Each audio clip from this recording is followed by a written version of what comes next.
Ngonyaka ka-1986 ngiseyintombazane encane ijongosi ngiya laphayana-ke ekolishi lobuthishela. Mengifika laphayana ngikhulume nomphathi wali kolishi, kuyena umuntu othathanayo, kuyena othatha iy'nqumo zabantu abathathwayo kulona leli kolishi lobuthisha.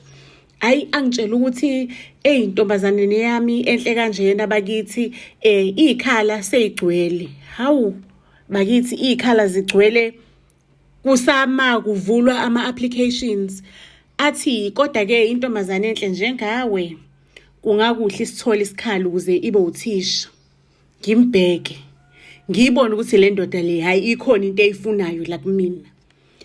Athi mamela, nginokuba nelinye igumbi la ngaphakathi ecampusini, leli gumbi leli nombhede wokulala. Ungafika kulona mhlampe kusasa ngo-8 o'clock ebusuku. Sibone ukuthi ayikho into mhlampe esingayenza ukuthi sikuphendlele isikhala. Mangabe ufike ugqoke i-G-string ebomvu. Ngiyathanda ukuthi ngiyipaqaze nje during.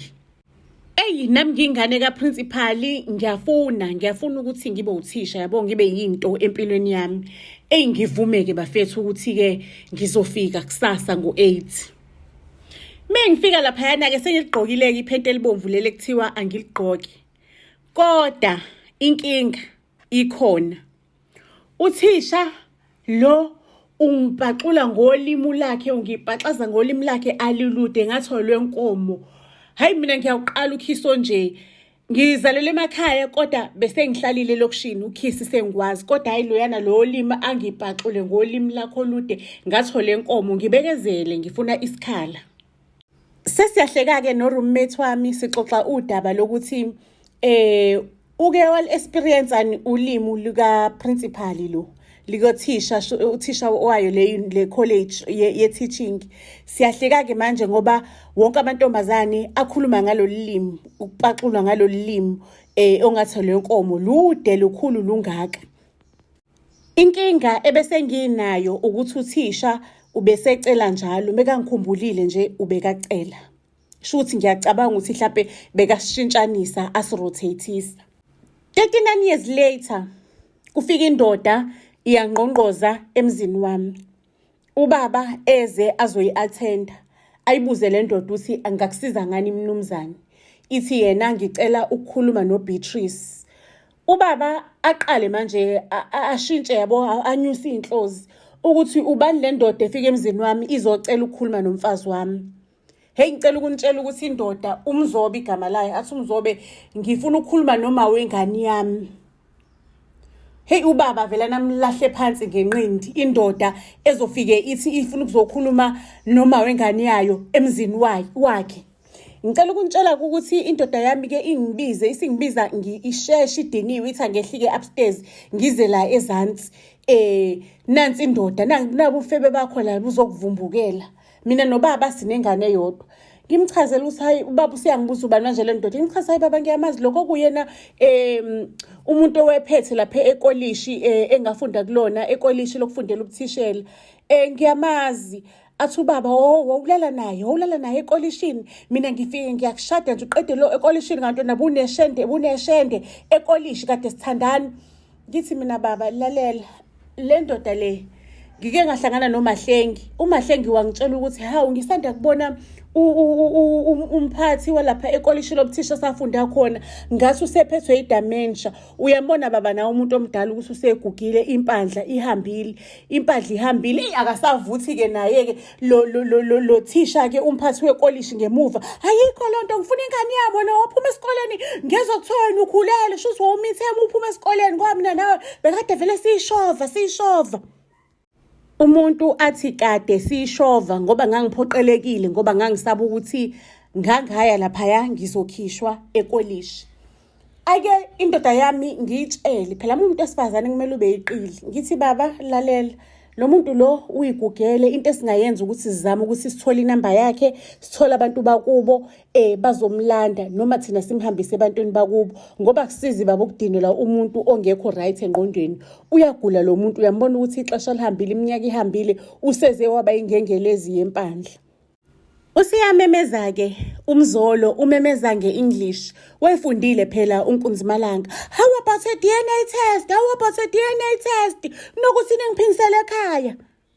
Shokuthi uMzolo mangabe sehambile because ubaba wazi wambizela i-complex manager. Mangabe sehambile ubaba sengiworried ke manje, very very worried ukuthi what if uMzolo uqinisile, ngoba before sengizophuma ekolishi, before nje siphume ngonyaka wethu okugcina, sake sathi ukusondelana. Hayi kwasho ukuthi ubaba vele naye ubaba wekholwa yabo engazenzi izinto zasekamereni. Naye ubaba useyangilobola babe sengizoqeda, useyangisondela immediately. Useyangisondela kanti nje few days nini kade ngisondelwa uMzolo. Kungenzeka yini ukuthi ingane yethu akusiyona ekaMzolo? Ngaloso sikhathi ngiworried kakhulu. Ayike few days later ubaba useyangibiza, uyangihlala nami, uyaxoxa nami, uyangigona ubaba, uyangitshela ukuthi uyaxolisa ukuthi angakholelwa mina isithandwa sakhe, akholelwe uMzolo umuntu wangaphandle. Bekumele nje abone kwasekuqaleni ukuthi lelikhehla leli liyayigulela, ayikho lento le. Waphepha kanjalo kumshado wami uMzolo esethi uhamba nawo. Cabanga uzoklema indodana yakhe. Indodana isindala, isiyagraduate ngisho nodokotela, iyasebenza.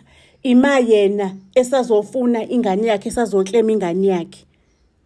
Family, ngicela ukunikhumbuza ukuthi thina njengeBuzz SA sithathe incwadi yaka grade 12 yebizwa ngokuthiwa Impi Yabomdabi Sethunjini, incwadi yesiZulu, sayishintsha sayenza imovie. Imovie yethu ke bakwethu siyayithengisa kubafundi bamaTikuletsheni ukuthi bakhona ukuthi bayi-understande kangconywana, bawabona ama-character, bayibona impilo umbhali wencwadi akhuluma ngayo. Bayibone nje sihluba udlubu okhasini encwadini. Incwadi iqukethe, inayo yonke information, ayikho information engenayo. Mangabe kuukuthi umfundi wakamaTikuletsheni uyafisa ukuthi uyitholele le movie yencwadi yethu, siyayithengisa ku WhatsApp. On WhatsApp u60 nje kuphela imovie. Kodwa imovie yethu iprotected ukuthi ungakwazi ukuyithengisela abanye abafundi, ungakwazi ukuthi uyishare. U60 ikhanda lomfundi eyodwa. Ungaxhumana nathi on WhatsApp on 079 337 2464 079 337 2464. Please note ukuthi ivideo yethu siyayithengisa during the month. All the times during the month you are able to buy. Kodwa uyathenga from i1 up until i15. Mase kuthi ngomhla ka15 sivula igroup for bonke abantu abathengile, sibafaka kwigroup sibasendela imovie. Mase kuthi abathenge after umhla ka15 kuya kumhla ka30 sivula igroup ngo last day of the month, sibafakele ivideo kuleyo group. Mangabe uthi inyanga iphela ngomhla ka31 ivideo isendwa ngomhla ka31. Mangabe iphela ngomhla ka30 ivideo isendwa ngomhla ka30. So bafundi ningaphuthelwa ithuba elihle kanjena. Mase kuthi mangabe uthisha okhona kwaZulu Natal, siyakwazi futhi nokuthi sifike esikoleni senu, sifike ne-mobile cinema yethu, sifike sizodlala le movie. The entire movie ke is 3 hours 32 minutes. Buzz SA to all social media platforms. Siyanithanda kakhulu. Sizosibeka lapho ke story sethu sanamhlanje iyolala ibonene eyitorini ezilandelayo. Buzz SA to all social media platforms.